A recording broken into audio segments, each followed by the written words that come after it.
If Trump is arrested, how do you think his supporters will react? I expect them to let the judicial process play out and hold off on any highly emotional response until the case has concluded and prosecutors have had an opportunity to explain their side of the story. After all, Trump supporters are famous for being calm, well-informed, and level-headed. Probably shit themselves in anger and blame it on the wrong people. I'm a former Trump supporter and the furthest thing from a liberal.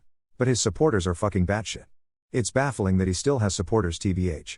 How many people cared about George W. Bush after he left office? I miss the days when the president left office and we all forgot about them. His simps are still hanging on. It's sad. There will be bloodshed in the streets. The heavens will open and fire will rain from the sky. Entire civilizations will be destroyed. The world will be plunged into darkness. People will resort to cannibalism. Demons will emerge from the depths of hell and consume our children. Brendan Fraser will get his Oscar revoked. It will be chaos and madness. As someone who did vote for Trump, I'd go damn that's crazy and carry on with my day. He lost the election. He's not the president. So I don't really mind what happens to him. He isn't the second coming of Christ some people make him out to be. They'll whine on social media and wait for Fox to build them a counter-narrative they can run with. They'll blame wokeness and the usual targets.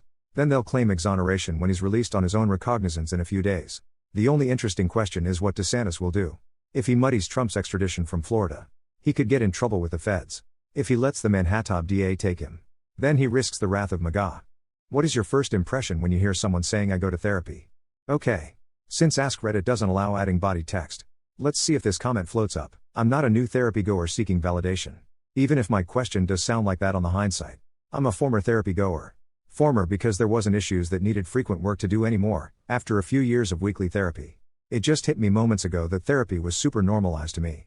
So it kinda made me think like, hey Reddit, how normalized is this to you ? And quote. Of course. Reddit is anything but a statistically good place to sample answers to a question like this. Nothing to be ashamed of if you have to or want to go to therapy. Just like there's nothing to be ashamed of if you have to lance a boil on your asshole every once in a while. It's your own personal body's maintenance. It needs to be done. And you're ultimately probably not the only one dealing with it. That said, you don't have to go around talking about your asshole boil that needs lancing every so often either. So maybe if you do that might be oversharing. I'm a staunch believer that every person can benefit from therapy of some kind. If someone is in therapy, that's a green flag to me. I'm often reminded of this quote by Robert Anton Wilson. Under the present brutal and primitive conditions on this planet, every person you meet should be regarded as one of the walking wounded. We have never seen a man or woman not slightly deranged by either anxiety or grief. We have never seen a totally sane human being. And quote, everyone has issues, trauma, troubles, etc., that they need help processing and working through. What is extremely overrated? Watching and obsessing over sports. I used to watch a lot of sports. And I used to stress a lot over my teams. Winning or losing. Once real world, serious problems become part of your life. Then you realize how unimportant sports are. I don't hang out with longtime friends anymore because they still obsess over their teams. Dare I say it?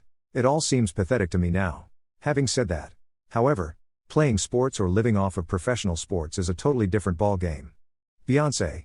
She's great no doubt, but for my taste I think Rihanna is a better rapper.